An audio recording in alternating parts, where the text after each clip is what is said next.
So it's Sunday afternoon, January 26, 2020, when I'm recording this. I want to talk about Kobe Bryant. We just found out, maybe an hour ago, I want to say, that Kobe Bryant tragically died in a helicopter accident. And it's really creepy because, I put out a video on Saturday talking about sacrifices. It was a Speakdom video here on this channel. And I mentioned Kobe Bryant. I had actually never talked about Kobe Bryant on this channel. I don't really talk about sports here on World of Geekdom, mostly nerd stuff, even though I do love basketball.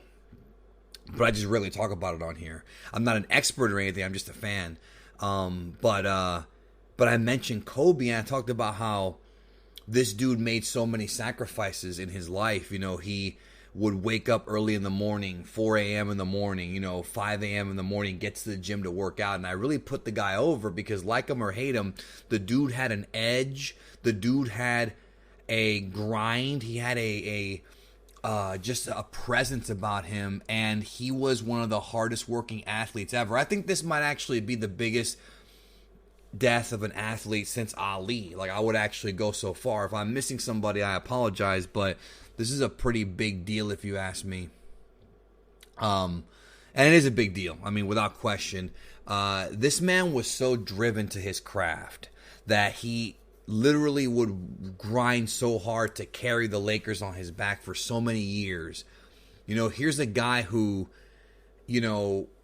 was inspiring to even LeBron James. And he admitted it himself. As a kid, my favorite basketball player, still to this day of all time, is Magic Johnson.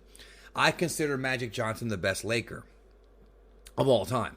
But he's my favorite player. And I feel like Magic Johnson retiring young due to the AIDS epidemic and the fact that he got AIDS, it sucks because I wonder what he could have done. That 92 All-Star game, he was just an animal on that thing. And Magic Johnson said that Kobe Bryant was the greatest Laker of all time. So that holds a lot of stock with me. And it should with anybody else who has any respect for the history of the sport. Kobe Bryant dying is just it's sad because right now, and again, I'm making this video at 4 o'clock in the afternoon. I'm making it at 4 o'clock. It'll probably go up at around 5 Eastern. Right now, there's conflicting reports about what's up with his family. And I feel so bad. Like, I have so many condolences to that family because the dude was 41, yo. That's extremely young. 41 years old. He had decades left to raise his kids and, be with his family and, to live, to just live a life. And he was already set for life financially, obviously. His kids are set for life. And he became a great ambassador to the sport. And I remember when he retired a few years ago, I watched that game. And I remember for a long time, I did not like the Lakers because I thought they were kind of monopolizing.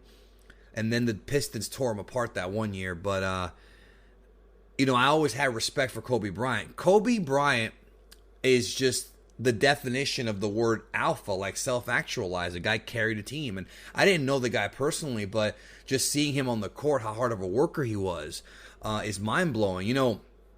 Shaq said that he feels like him and Kobe were the best big man, little man combination in the history of the sport.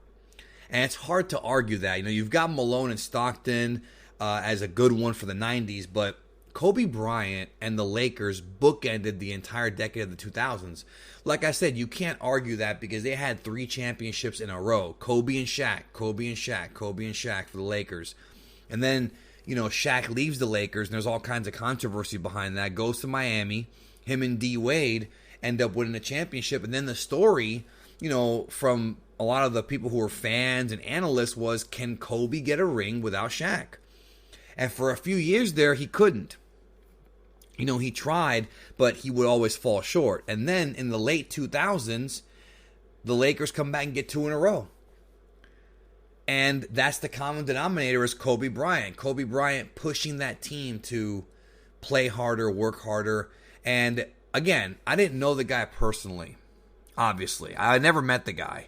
But Kobe Bryant, as an athlete and as a professional, to me, is very inspiring. He's somebody who we should all try to be like when it comes to our profession. And that is take it seriously.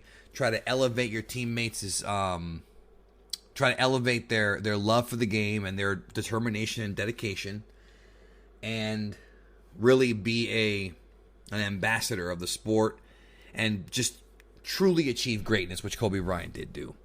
So later tonight, I'm going to come back actually on this channel to do a stream after the Royal Rumble with Brandon Draven, who's actually from LA. He lives in LA, so I'm sure he'll have some words to say about Kobe Bryant then. But I know this video is pretty much my piece. Just a horrible tragedy. One of the biggest ever in the history of athletes, especially with how young the guy was, dude. The guy's a few years older than I am. He's like 6 years older than me. Like, that's not... It's just... It's absurd. Like, Los Angeles is all tore up now, yo. Los Angeles is... That dude was a staple of that city. No pun intended, the Staples Center.